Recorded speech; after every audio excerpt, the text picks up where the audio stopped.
Hello everyone अनि स्वागत गर्दछु फेरि पनि आजको नयाँ भिडियोमा र आजको नयाँ भिडियोमा म सजाउने धागोको लेभेन्डर फुल बनाएर देखाउन गइरहेको छु र आउनुहोस् आजको भिडियो म सुरु गर्नेछु।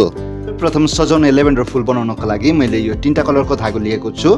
पिङ्क कलर, रेड र येलो कलरको म बनाउने छु अनि यो रुलरबाट म फुल बनाउने छु। अनि पत्ताको लागि मैले यो लाइट ग्रीन र यो गत्ता लिएको छु अनि हाँगाको लागि मैले यो डार्क ग्रीन र यो मैले बाँस लिएको छु अनि यो फुलहरू टाल्नको लागि मैले यो ग्लु गन लिएको छु। यो सामानहरूबाट आजको सजाउने बनाउन गइरहेको छु। अनि लेभेन्डर फुल बनाउनको लागि पहिला सुरु म हाँगा बनाउने छु। हाँगाको लागि मैले यो बाँस लिएको छु अनि यो डार्क ग्रीन कलर लिएको छु अनि यो बाँसलाई म कभर गर्नेछु।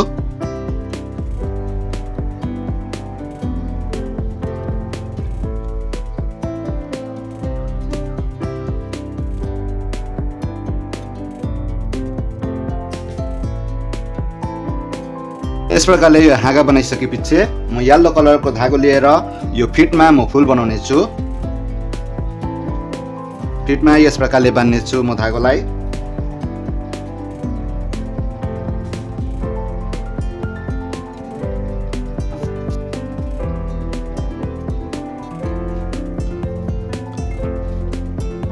म यस प्रकारले फुल बनाउने छु।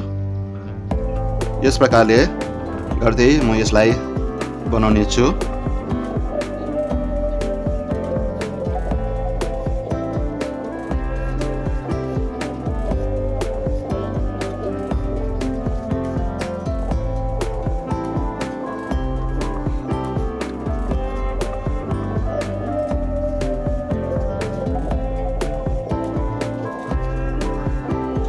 यस प्रकारले बनाइसकेपछि ग्लु गनले यहाँनिर टाल्ने छु।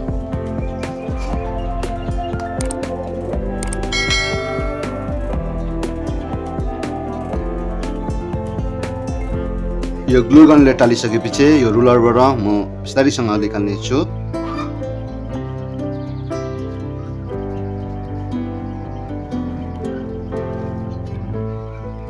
यस प्रकारले यो फुलको लागि बनाइसकेपछि म पत्ता बनाउने छु। पत्ता बनाउनको लागि मैले गद्दा लिएर म यो पत्ताको आकारमा काट्ने छु।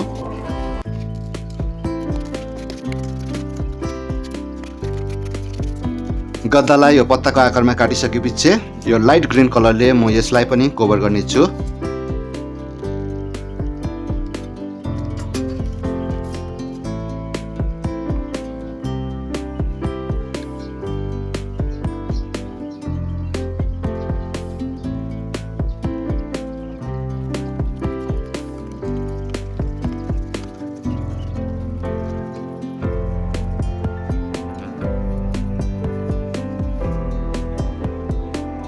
प्रकारले म दुईटा पात बनाउने छु।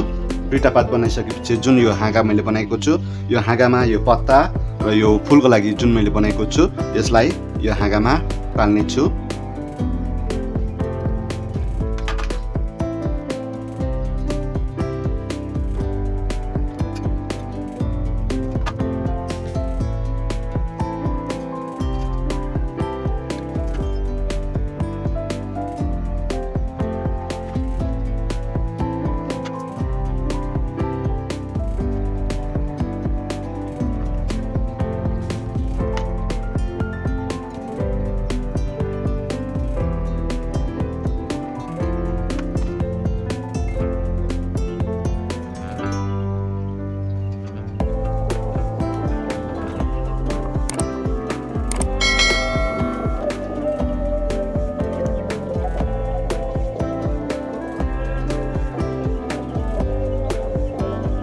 यस प्रकारले यसलाई टालिसकेपछि यो जुन मैले पत्ता बनाएको छु यो पत्तालाई यो साइडमा लगाउने छु।